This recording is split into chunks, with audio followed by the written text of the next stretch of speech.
one of the big issues that we face in this battle to address climate change and the climate crisis is engaging the public, right? We have to learn how to communicate better, differently, more effectively. Something ain't working, right? She says in Texas. And we need to integrate it into the culture much more. When I was at Chrysler, I was contacted by producers who said, we want to use your electric vehicles on the set, like to move things around.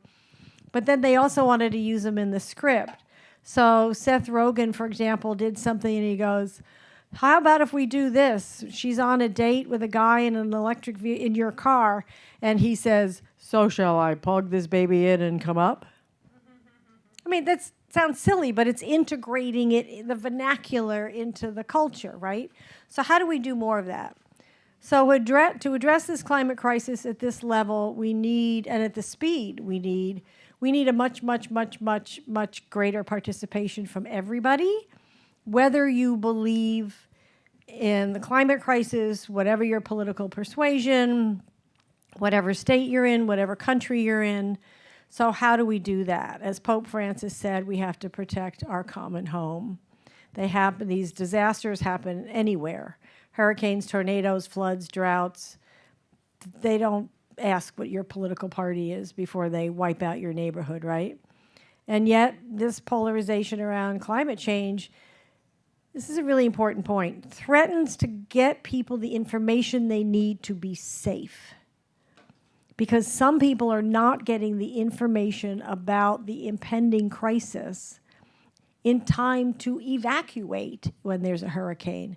If NOAA is defunded and the Weather Service is defunded or privatized, people in harm's way literally may not get the information they need to know to evacuate when there's a hurricane coming because the data won't be collected and they won't be paying attention to that media. This is not political. This is like, do you want yourself and your neighbors to be safe, right? It's pretty basic. So we're going to have a conversation about how do we reach more people and be a bridge. We have an unbelievable group of people here today, but we also are going to show, to get your brain thinking a little creatively, which I like to do in case you can't tell, is air a short excerpt of an unbelievable documentary called Carbon, the Unauthorized Biography. It was produced, written, and directed by Daniela Ortega, who I had on my show, Electric Ladies Podcast. Yes, you better all listen. It's going to be a test. No, I'm kidding. She found a very, very, very creative way, and I think a powerful way to talk about one of the core issues in climate, carbon. It may help you think a little bit differently about how we communicate, but watch this briefly, and then we're going to have an unbelievable panel join us to make you think differently as well. You ready? Rock and roll? Everybody fed, caffeinated, ready to watch? Okay, good. Thank you. If I were to fall in love with an element, it would have to be carbon. Carbon's the life of the party. You'll know when Carbon walks in. Carbon's just annoyingly good at everything. How can she be so versatile? Solids and liquids and gases. Because of carbon energy. Life has become longer, health's better, all because of this sort of free gift. So how did I come to be the most talked about but least understood element on Earth? The levels of carbon pollution have increased dramatically. It's not carbon's fault. Know that carbon dioxide is building up. It's going to lead to coastal flooding, droughts, storms. It's the way we are using carbon. It's not carbon herself. And we're approaching a tipping point. Carbon is profoundly important in the universe. She is what makes us possible.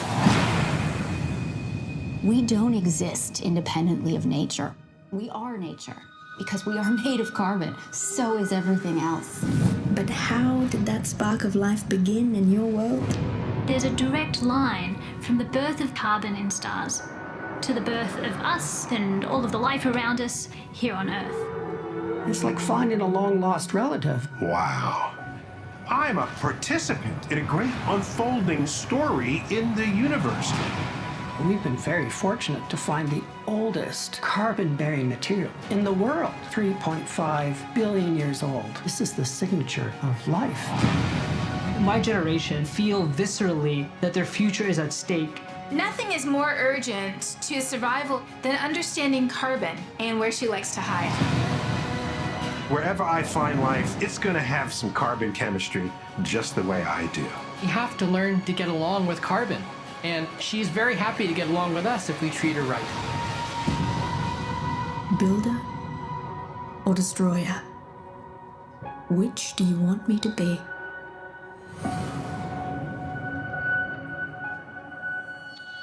Isn't that cool?